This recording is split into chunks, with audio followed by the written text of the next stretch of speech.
नमस्कार. दोन पूर्णपणे वेगळी जगं एकमेकांना जोडण्यासाठी काय लागतं? कधीकधी फक्त एक छोटंसं धाडसी पाऊलही पुरेसं ठरतं. लुईजा मे अल्कॉट यांच्या लिटल विमेन या प्रसिद्ध कथेतून खऱ्या नात्याचं हेच कालातीत रहस्य आज आपण उलगडून पाहणार आहोत. हा प्रश्न आपल्या सगळ्यांनाच कधी ना कधी पडतो नाही का?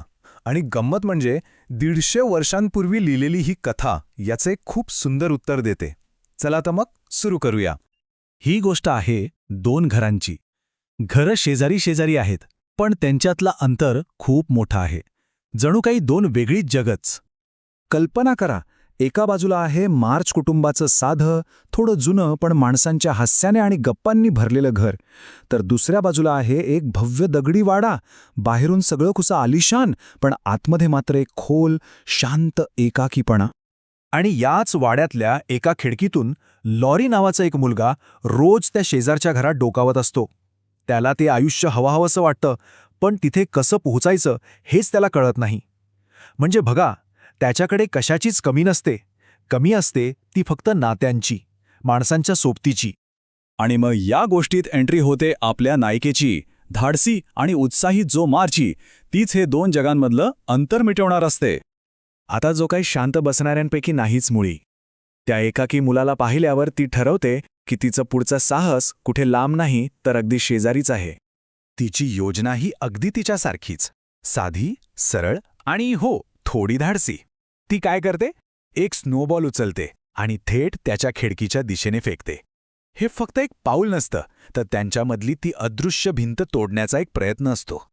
महत्वाचं म्हणजे जो रिकाम्या हाताने जात नाही, ती सोबत पैसे नाही तर प्रेम घेऊन जाते. आईने दिलेली माया, बहिणीने बनवलेली मिठाई आणि बेथची 3 छोटी छोटी मांजरीची पिल्लं. आणि त्या पिल्लांमुळे तर कमालच होते. लॉरी आपला सगळा लाजाळूपणा विसरून जातो आणि त्यांच्यातला तो अवघडलेपणा क्षणात नाहीसा होतो.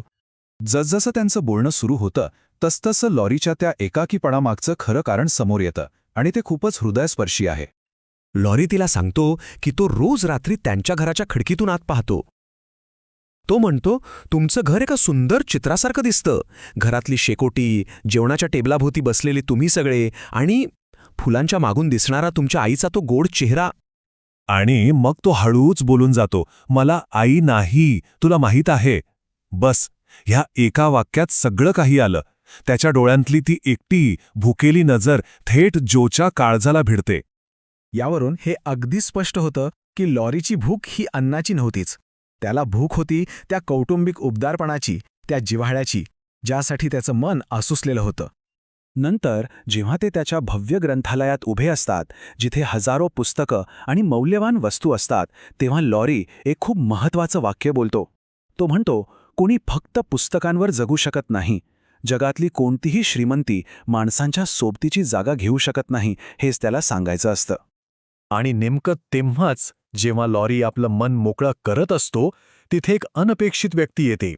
त्याचे धाक वाटणारे आजोबा, मिस्टर लॉरेन्स. आता होतं काय की जो मिस्टर लॉरेन्स यांच्याच एका चित्राबद्दल आपलं परखड मत मांडत असते, आणि तिला कळतही नाही की ते स्वतः तिच्या मागे उभे आहेत.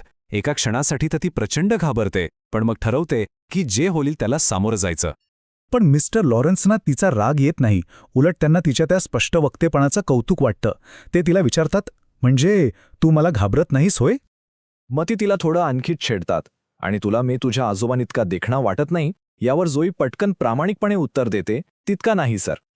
तिच्या या थेट उत्तराने ते आणखीनच प्रभावित होतात आणि विचारतात, पण तरीही मी तुला आवडतोस? आणि तेव्हा जोचं साधं पण मनाला भिडणारं उत्तर येतं, हो, तुम्ही आवडता सर. मग ते तिला विचारतात की ती तिथे काय करत आहे.